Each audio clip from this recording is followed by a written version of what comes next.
Welcome to Sartor TV. I'm Vaishali Jain. We're excited to have Dr. Sydney Savion join us today. Dr. Savion is the Chief of Education Strategy at Dell EMC Education Services with over 20 years of experience. She is passionate about her research interests and is a noted author of several business articles, and she's here to tell us more. Dr. Savion, thank you so much for joining us today. Thank you. Thank you. It's a pleasure. So today you're Chief of Education Strategy at Dell EMC Education Services. Tell us a little bit about this part of the organization, including what its mission and its vision is. The mission is to increase customer success through Dell technologies, through world-class learning. That's the mission, simply put. In terms of the vision, it's really steeped in, four strategic tenets, and that is making the learning experience awesome or amazing and engaging. It's really optimal mix, providing an optimal mix of training for our customers, our partners, and our employees. It's focusing on the whole learner rather than just part, like just technical. It's focusing on professional development, it's leadership development. And then lastly, it's leveraging our operational model and our technology landscape and platform to help drive economies of scale. Can you give us an example of what that might look like in the types of work that you actually do? The fact of the matter is, where we are today is, since the acquisition of EMC, we're in the process of integration. And so the way the integration is playing out is we have a model, or operational model, that we use in terms of how we engage our customer and our employees and our partners through, if you will, our journey to how those things are delivered to the customer. So it goes through our stakeholder engagement, to our portfolio management, through our customer experience and marketing and strategy team, through our design and development team, and then through our delivery team. So that's kind of the operating model that or the journey, if you will, a customer, a partner, an employee would take in terms of being able to receive the learning or the learning experience, if you will, that's been designed for them or that they need in order to help move the business ahead. Tell us about your role as Chief of Education Strategy. Well, again, we're going through this integration now as a result of this Dell EMC combination. And the role actually is still evolving because a lot of the new roles, if you will, were just kind of installed, if you will, just in February. So in essence, the role is to drive the education portfolio of initiatives and the business intelligence and align that with talent development and our business goals. And so that today is what the role looks like. Stay tuned, more to follow on, its evolution. But I suspect, like with any role, the roles continue to evolve and grow, and I expect the same thing for mine. You've worked at Dell in various capacities over the years, and prior to that you were with Booz Allen. Was there a specific career path that you followed to get to where you are today? That's interesting. I will say that I had some really good leaders who recognized and encouraged my aspirations, my talent, saw that my ability to deliver results to the business. And so many of the roles were unique, they were new, they were expanded roles, and it was really, I look at them as growth roles, if you will, which really are congruent with those of a chief learning officer. So that's kind of how I got to where I am today. It's not just about me, it's about my leaders, my mentors, and the teams that I've had the honor and great opportunity to lead. We know that one thing that learning leaders are grappling with is how to effectively engage the next workforce, the next generation of the workforce. Tell us about some of the challenges that learning leaders are facing around this. You know, over the past few months, I had an opportunity to spend some time at Deloitte University at their leadership center in Westlake, Texas.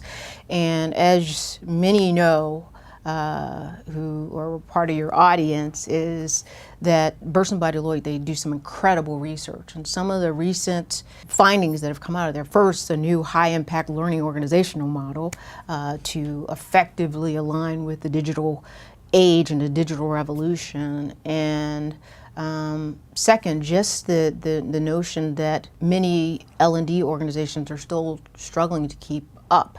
And I think two of the most compelling things that are challenging leaders today have to do with culture and engagement and technology. Culture, in that culture surrounds us 24/7 through our artifacts, through our spouse values, through our underlying assumptions, and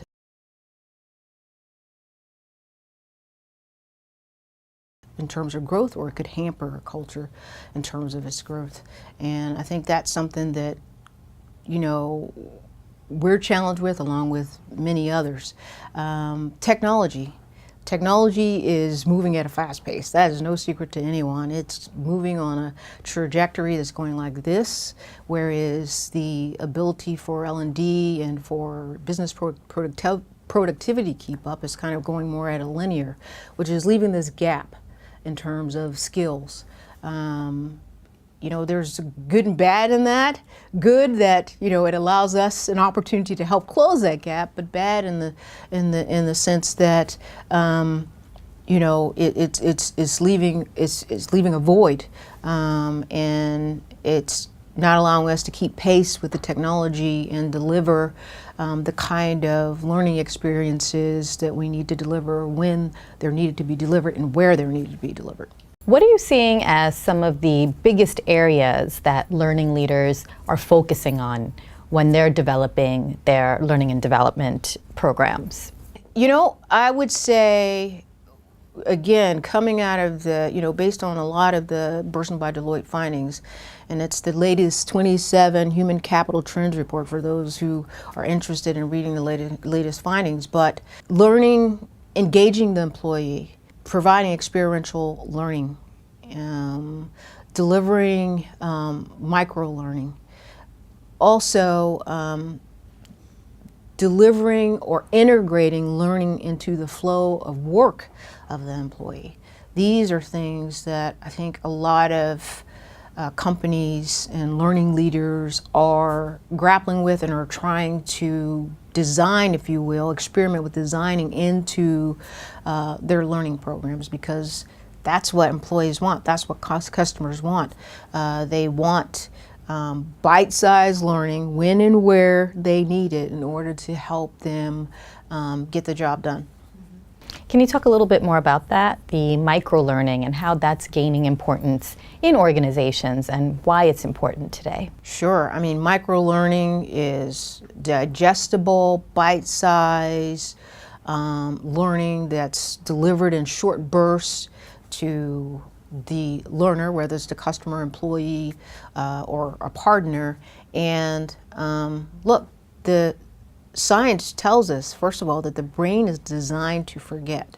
And also there are limitations on what the brain can absorb. If you think about it, we are just kind of barraged with so much content. There's so much content out there, and having to go look for it is time consuming, it wastes time, it's frustrating. So being able to curate content, that's one thing that I know many learning leaders are trying to integrate into their learning programs. Personalize it.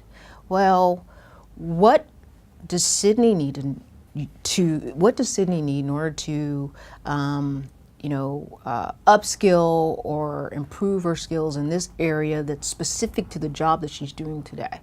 Those are the kinds of things that learning leaders are, I think, trying to introduce. I know that we are trying to introduce into our learning programs. You've also spoken about artificial intelligence and how artificial intelligence can actually help employees become more emotionally intelligent.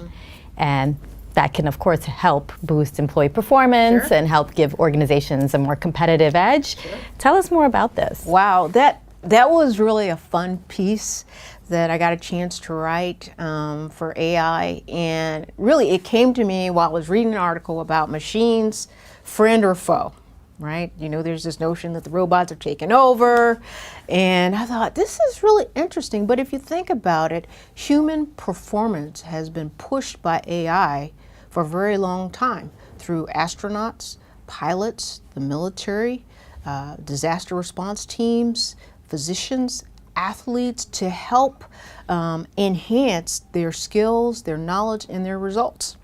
And if you think about it, EI, emotional intelligence, is something that impacts our daily lives.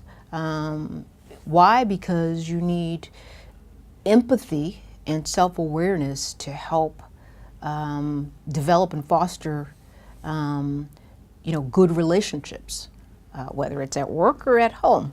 And so why not reimagine the symbiosis between AI, artificial intelligence, and EI, emotional intelligence, to help boost employee productivity? And what we're starting to see in the market is startups taking root with wearables to focus on affective, the AF, affective computing, where they're able to monitor emotions, tone of voice, interactions, and all of those things in terms of compiling that data helps inform what kind of solutions or what kind of things should we as learners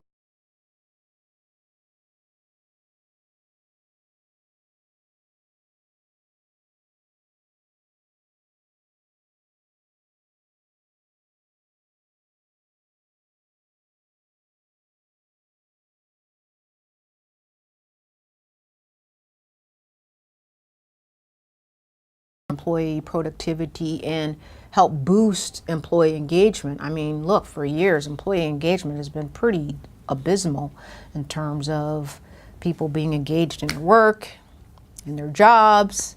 It's been kind of ho-hum if you look at the data from Gallup. So just imagine what the possibilities if we could, leverage AI to help boost emotional intelligence and employee productivity. How do you think that could play out in a business setting, like practically speaking? So this sounds great, and it could be done, with the technology and all these things.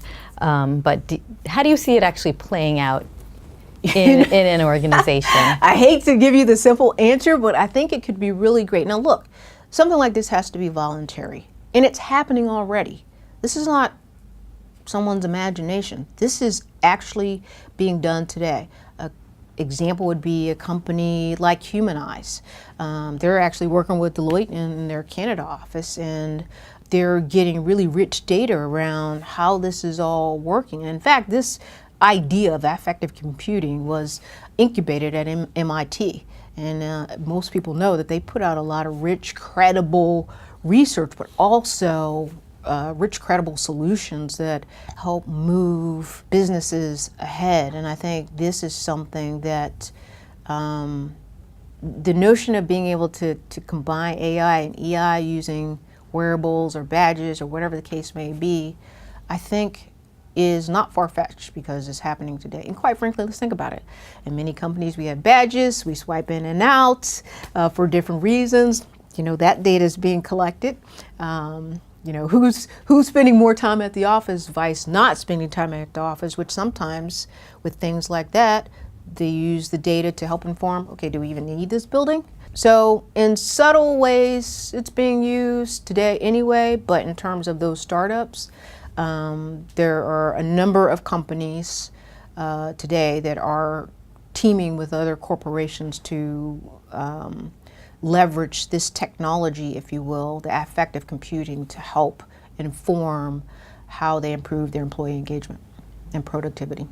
So are you using AI and machine learning in your programs? when We're you're developing? actually exploring it, but we haven't operationalized anything yet. In fact, before coming here, I just had a meeting about this very thing in terms of, where do we start? Where do we start? If it's something that hasn't been, slowly introduced into your work environment, you have to figure out, where's the best place to start to introduce this type of technology. It's like any technology, whether it's a learning management system, new computer, new software. Where do you start to be able to introduce something like this new, unique, and different for the purposes of collecting data to help improve employee productivity? I know we've talked about some of the benefits around this. What are some of the challenges that could possibly come up around applying AI and machine learning, some of the implications around that? I think that when you think about, AI, let's use this example of affective computing. First of all, I think people have to be willing. This is going to be a voluntary initiative or effort because you're collecting information from people. So I think that's one thing. Will people be willing to, join in and adopt and champion the idea, if you will?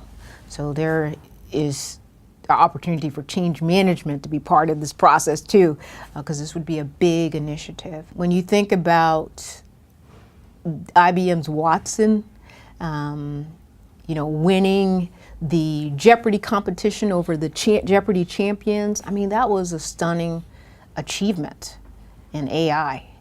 But I will say that given L&D's current struggle to keep up with the pace of technology, I think that's one disadvantage is L&D's understanding of AI and the significant potential that it has. So I think that's something that has to play out first. I think we have to get a better understanding of it in order to introduce it into our learning strategy so that we can implement it and institutionalize something of that nature in, corporate wide, if you will. What are some things that leaders can do to help overcome some of these challenges that you've laid out? I'm going to go back to my change management. I think, when you think about Kotter's 8 steps for change management, even though that's been around for a very long time, I think it's still very relevant today to start with that sense of urgency, to build a coalition around something, to communicate effectively, clearly and effectively communicate with people, to get some quick wins. That's why I say, where do you start? Start with something small and get those quick wins, and then you slowly go on that journey to institutionalize things. It's things as simple as, getting going from a desktop to a laptop. It's with every kind of new introduction of technology, especially if it's anything big, like, say, an introduction of, affective computing or wearables into an environment, it has to be done with care, and it has to be done with thoughtfulness, and it has to be done, I think, with an effective change management plan in place. What are some things that leaders should be doing when they're putting together their learning strategies in the digital age? What are some things to consider today? Wow, that's interesting. I think, again, one, you have to start with change management. I'm probably going to beat that drum for a while. And the reason that's so important is because if it's a learning program that's going to be institutionalized throughout a company, everyone has to understand why we're doing it, what's the goal, why it's important, what it means to them, and then how it's going to affect bottom line results. In terms of just basic learning programs that are delivered and maybe have a short shelf life, I think the things that learning leaders should consider, and the things that we're doing, so is one, what is the, experiment and assess what's the flow of work. How are employees now consuming content? So designing the content to be introduced into the flow of work. The other thing is it digestible? We talked about micro learning. Is it consumable? Is it timely for the job that they're doing in order to meet the needs of the business? Are we building into our learning programs autonomy so that the employees can actually explore and find things on their own? Are we building in, curation? So curation and personalized learning are not just trends. It's something that employees and customers alike are demanding because, again, there's so much information that people have access to. Why should they use, our learning programs or somebody else's learning program? So also building in that differentiation in your learning programs. So again, I think it's curation. I think it's personalized learning. I think it's building and designing the content into the flow of work so it's easy and convenient, it's timely, and it meets the needs of the business and relevant to what they're doing at the time that they're doing it. We're certainly seeing a lot of innovation in the L&D space around technology, which we've spoken about. Are you seeing innovation happen in any other areas in L&D? Interesting. Yes, and this is the thing. When you think about, let me ask you this. Do you use Pandora? Yep. Okay. Do you use Netflix? Yep. Okay. Do you use Airbnb? Have you? Yep. How about Uber? Yep. I came here at Uber today. So when you think about it, individuals, let's start with Pandora. Someone reimagined radio and brought us Pandora. Someone reimagined Blockbuster. I don't know if you guys remember Blockbuster. That was on every corner. It was the biggest thing. We used to run and get our DVDs. They reimagined Blockbuster and gave us Netflix. Someone reimagined hotels and brought us Airbnb. Someone reimagined the taxi and brought us Uber. Michael Dell reimagined computer design and brought us custom computer assembly. So the notion that you can reimagine something and not just think about having to develop a product, if you will, and in the learning space, in the context of the learning space, it's develop content to be innovative. That notion was kind of dispelled with Larry Keeley's 10 types of innovation. So, and your audience should check it out, Larry Keeley's 10 types of innovation. And so what we've been able to do within those 10 types of innovation, there's 3 things that we've culled from that, if you will. One is structure, process, and branding. Structure in that we've taken a look at our hard and soft assets, meaning our human assets. We've taken a look at our equipment and things and looked at, okay, how can we streamline?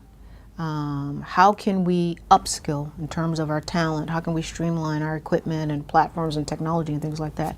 In terms of process, well, what do we need to do to codify the things that we're doing and best practices that are working well so that they're repeatable, right? If people are all the time having to kind of reinvent what they're doing, when they're doing, how they're doing, that's wasting time. So process helps us be more efficient. So that's 2. Third one is branding. How are we communicating our value proposition, our brand proposition to our customers, our employees, and our partners? So doing a better job at clearly communicating our value, our position, our commitment, our delivery. Those are the three ways, additional ways that we've been able to innovate, which aligns with a lot of the work that Larry Keeley has done. And so we've seen great results out of that, and that we have discovered, we've had a independent evaluation of our learning organization, and we're pretty efficient. And as a result of doing at least these three things, focusing on our structure, our process, and our brand, these are three additional ways you can innovate. We've seen great progress in helping improve the health of our organization. One other thing that we see a lot of learning leaders struggle with is actually articulate the value of L&D and their value proposition to their stakeholders. Can you share some best practices on how learning leaders can do that effectively to their stakeholders, external customers? Oh, sure. So when you think about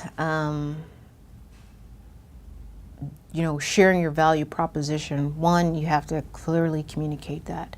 And the way at least we've tried to do that is, what's our brand vision and mission, which we talked about earlier. We want to increase the customer success through Dell Technologies with world-class learning. What's our promise? Like, what are we committing to? So, being able to effectively communicate to your customers, your employees, and your partners, what's your promise? What are you committing? What are you committing to them? And then your delivery. How are you going to do it? Tell me how you're going to do it, when you're going to do it. How do we gain access to this commitment, if you will? And then lastly, what's your position? How do we want others, our customers, employees, and our partners, to see us, to view us in terms of our vision, our promise, and our position? So those are the four things, if you will, that we've used to help kind of shape and scope how we effectively communicate to our customers, our partners, and our employees our value proposition. Because in the end, talking about it is one thing, and that's good, and effectively communicating, but flawlessly executing on that from my perspective, is how you show your value proposition.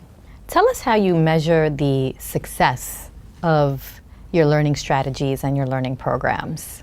Well, I will say one of the things that we use the Kirkpatrick 4 levels of evaluation as kind of our start point. The other thing is we use a lot of efficiency metrics, staff to learner ratio, cost per learner, hours, and things like that. So those are a lot of efficiency metrics. Where we are today is now we're on this journey to show how we effectively, so the effectiveness and impact, be able to correlate the impact of our learning interventions and programs, if you will, with the business key performance indicators. We're on that journey, and I know a lot of people are. And in fact, you had a colleague and guest, Jenny Dearborn, on here, on your show, and she talks about prescriptive analytics. That's kind of an aspirational goal of ours. How do we get to a place where we can move beyond predictive and descriptive analytics to be able to provide a course of action and then show the results or what the outcomes would be that are associated with those courses of action? That's an aspiration of ours, and I know there are many that struggle with trying to make that correlation between the learning interventions and the business impact, but that's how we do it today. So you're saying that you're on the path to trying to use data to help measure the success. Well, we use data to measure the success, but today it's mostly around efficiency metrics. Consumption, we're able to dissect the data by region. We're able to dissect the data by staff to learner ratios. We're able to look at, hours in terms of development. So to me, that's more efficiency data. We're able to get reaction. We're able to gather data on net promoter score. Did you like the instructor? Did you like the instructor? What's your learning delta between before you went to the course and after you went to the course? How are you applying it on the job? And when are you applying on the job? What percentage are you applying the learning on the job? And then results. How much did it cost us to develop and deliver this training? So we're able to, so again, we use the Kirkpatrick 4 learnings of evaluation as a basis. So that data we certainly use today.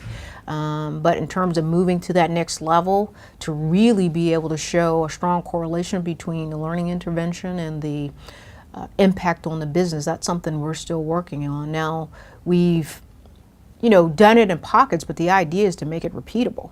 The idea is to be able to, again, get to what Jenny talks about, prescriptive analytics, where now you can look out at your courses of action and also see the outcomes that may be associated with those courses of actions. I think in and of itself that helps. Being able to use data to drive your decisions,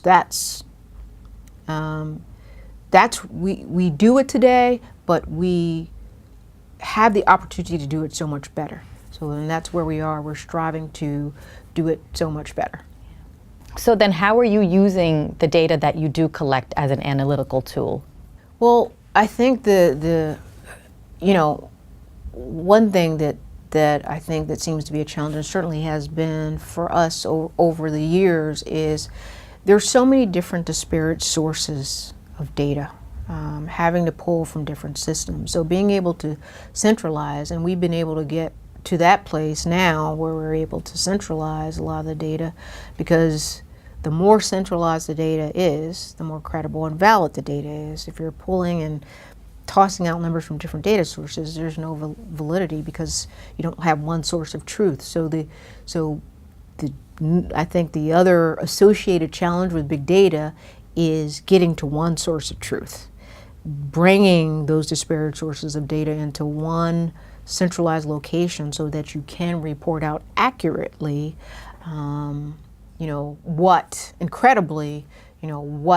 the state, if you will, what's the state of your learning programs or your efficiency or your effectiveness. Tell us a little bit about behavioral economics and how behavioral economics can help drive learning and development decisions to help lead to better outcome. So when you use Netflix, do you look at the star ratings to see, to help drive your decision on what movies you want to see? Yeah. How about with Amazon? Yeah, you look at their comments and you look at the ratings, and I do too. I mean, it's like there's so many products, there's so many movies. This helps give you some informed information, if you will, on maybe what you should select in terms of movie, what you should select in terms of a product. And how about Google? Google interacts with us all of the time. You go and look for something at Brooks Brothers, and then the next interaction on something else about behavioral economics, here pops a Brooks Brothers ad. Hey, I think you might want to get these sandals, which has nothing to do with the behavioral economics. However, it's reminding you and kind of nudging you, if you will, that, hey, you might want to still think about this while you're reading up on this other thing. So the fact of the matter is, we're being nudged in our daily lives all of the time. It's just part of the fabric of our lives and work, quite frankly.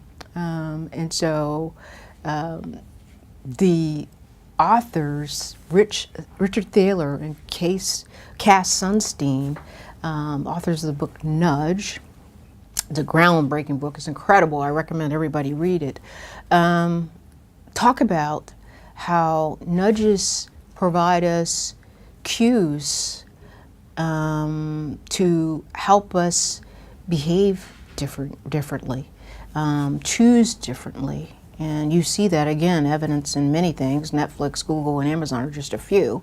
And why not imagine how we could introduce that into our learning designs, and being able to build, a nudge into the design of your content, whether it's with curation or personalizing the content to say, hey, I think these courses, if you will, might be a better choice for you, given you have said you're interested in becoming a coder, or you're interested in doing this, or you're interested in doing that, rather than you having to cull through so many different disparate sources of information. Now you're being guided, if you will, gently guided to maybe something that might be best for you. But it's your choice still. But the fact of the matter is, I think this is a fascinating notion to be able to leverage this theory of nudge, if you will, into learning design and into our world of work as learning practitioners. Another thing that you talk about in a lot of the work around adult learning that you've worked on is around Maslow's psychological hierarchy of needs.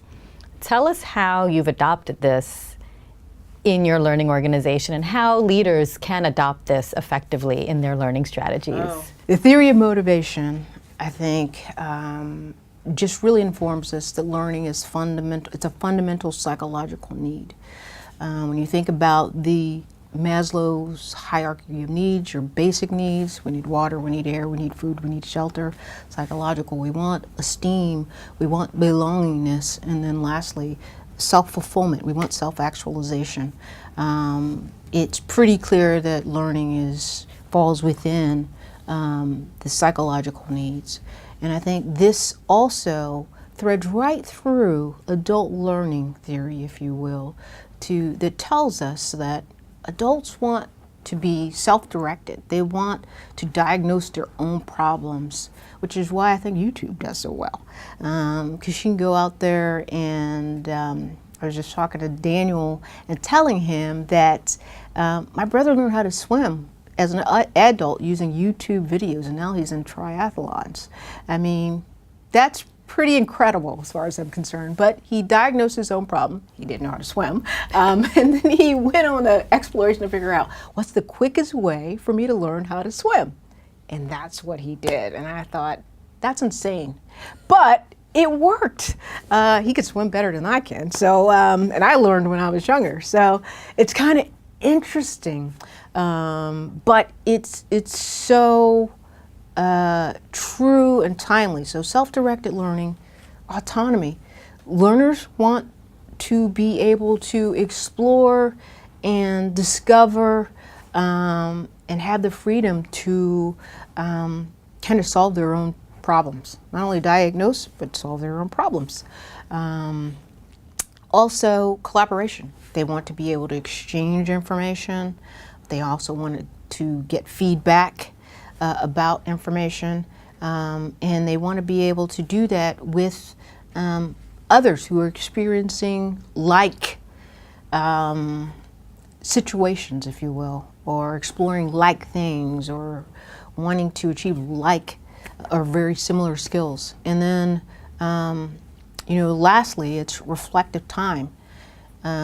Most learning practitioners don't think about reflectiveness in this way, but reflective time is important because I think of it more scientifically, that the fact that we are so overwhelmed with content and information, and as learning organizations, we create so much content and deliver so much content, it's impossible scientifically for people to consume and learn and retain as much as we actually create and deliver. Just not possible, maybe unless you're a robot. So science has shown us you need time between the information that you're consuming and retaining the information to kind of digest it, to just kind of let it absorb. And that's why micro-learning, if you will, is so important and has changed the dynamics of how we should be designing content to be bite-sized, because that's how it makes it easier for the brain to absorb and retain it. Given you think about retention, I mean, it starts to decrease the minute you leave the source of the information. And that's science. So that's kind of how I use Maslow's hierarchy of needs and the theory of motivation, because I think it underpins adult learning theory very, very well, and for those reasons I just gave you. The other thing that you've spoken about is high-performing employees and how important they are to organizations. They're the ones who are going to become the leaders of the organization. They're superior performers. They're the ones that bring in business.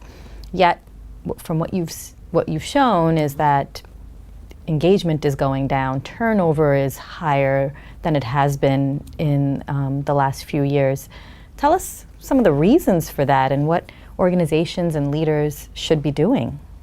I think one is having a clear strategy for high potentials in the organization, a strategy around recruitment, retention, development, and bolstering a hypo's pursuit of happiness. Going back to Maslow's hierarchy of needs, high potentials want to be self-actualized. So that's that pinnacle at the top.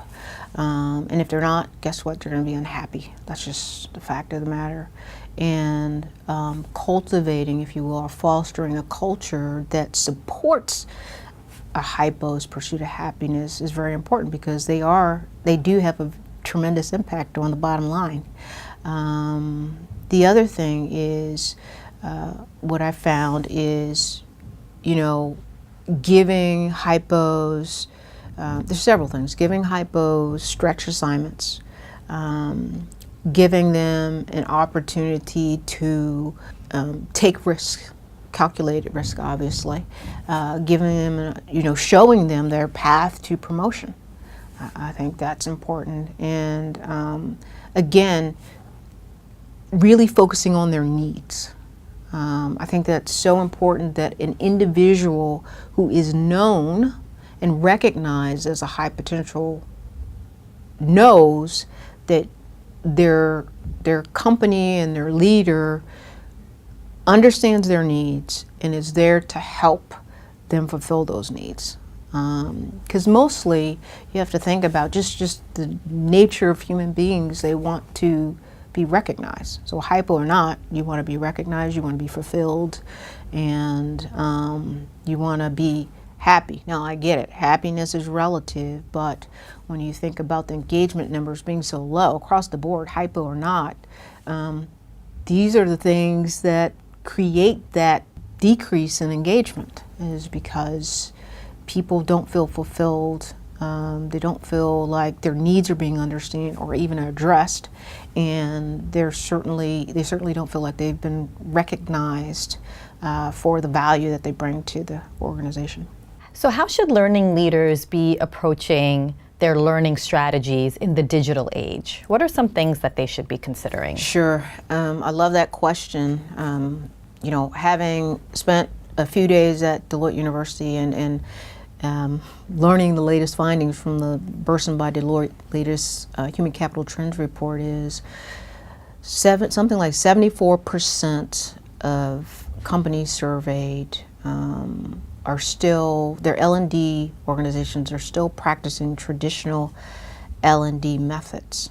Why is that a problem? Because it doesn't allow the organizations to explore the full potential of their employees and increase the autonomy, if you will, of the employees in terms of, upskilling themselves and using those skills in the workforce.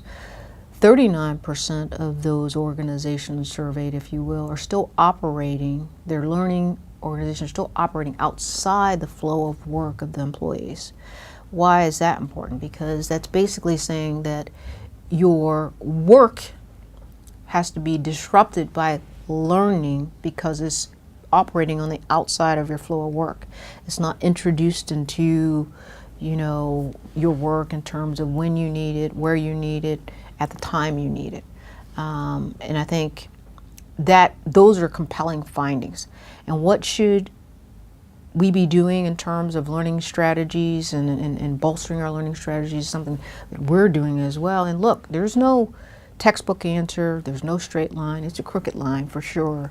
However, based on the latest findings, we know we should be experimenting more, we should be rethinking learning in terms of how we're designing learning, how we're delivering learning, how we're introducing it into the flow of work of the employee. So it's easy, it's curated, it's personalized, and it's at the point of need.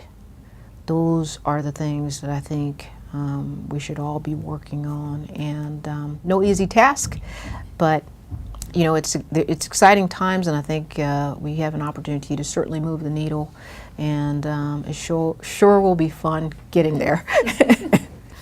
What would you say are some of the advantages and disadvantages of digital learning? Advantages are, these are exciting times, no doubt. There's no textbook answer, which means the possibilities and opportunities are limitless for what we can do, so I love that. Disadvantages, the latest findings suggest that L&D organizations are struggling to keep pace with technology, which is creating a gap between technology and business productivity, which leaves a skills gap for employees. So that's the disadvantage, us being able to keep up. But again, these are exciting times, and the possibilities of being able to close that gap are there. It's just, how do you do that? How do you do that? And I think what I mentioned before about, experimentation, rethinking learning, thinking about how you best introduce learning into the flow of work, those are things I think that will help close the gap between the fast pace of technology and productivity. What would you say are some of the key skills that C-suite executives need today to navigate some of these big shifts that we've been talking about? Yes. Customers and employees as well, look, they're demanding really a overhaul or a reinvention, if you will, on the way we do business. They want a user-friendly interface. They want 24/7 availability and accessibility. They want personalized treatment, if you will. They want consistency and continuity. And they want all of that without any mistakes. They want flawless execution. And on top of that, you've got, technology moving, and because of the technology, I think that's why you have these demands. And I think there's three things that I think are key skills for C-suite leaders: cultural dexterity, if you will, emotional intelligence, and learning agility. I think these are the three things that will help C-suite leaders, if you will, navigate those demands. And just because you have access to technology doesn't mean that you're digital ready. I work for a technology company. But being able to, I think another, not secret per se, but something that's very important is it's not just having access, it's not just being digital ready, but having the right mix of talent to help lead you through the execution of the digital transformation. I think that's key to the success, if you will, of making that digital transformation. Tell us a little bit about how an organization, how a learning organization actually begins to implement some of these new learning strategies, these digital strategies, from the technology of actually building the platform to the actual building it into the fabric of the organization. Okay, you've heard me say this before, and I'm going to say it again. Start with management. change management. And people want to be heard, people want feedback, and they want to be communicated with. And that's why I keep kind of the drumbeat on the change management. It's so important if you're trying to institutionalize anything. So when you're talking about introducing a program into the fabric, and I'm not talking about learning content that has a short shelf life, I'm talking about something like a leadership program or any program that you want to endure and be championed in an organization, you have to start with that. Now, granted, there's some other things too that you need to look at in terms of starting with, again, what's the flow of work of these employees? Who are these employees that you're trying to introduce this learning program to? What is this learning program, for instance? That's another thing. You know, how does it meet the business needs, right? Do you have the technology platforms to actually ensure that you are introducing, you know, you're creating a program that's going to be digital ready. That's the other thing.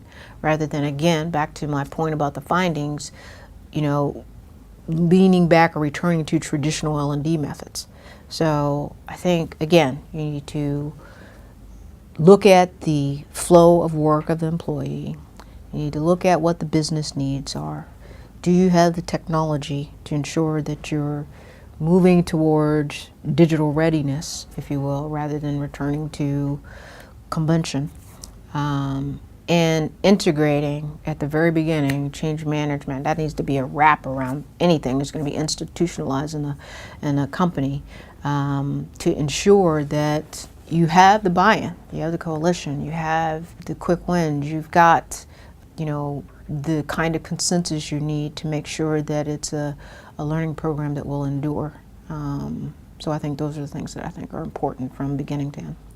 Okay, Dr. Savion, well, this was great. Again, it was nice to have you here. Thank you, thank you, thank you. I really appreciate it. And we'll see you next time on Sarter TV.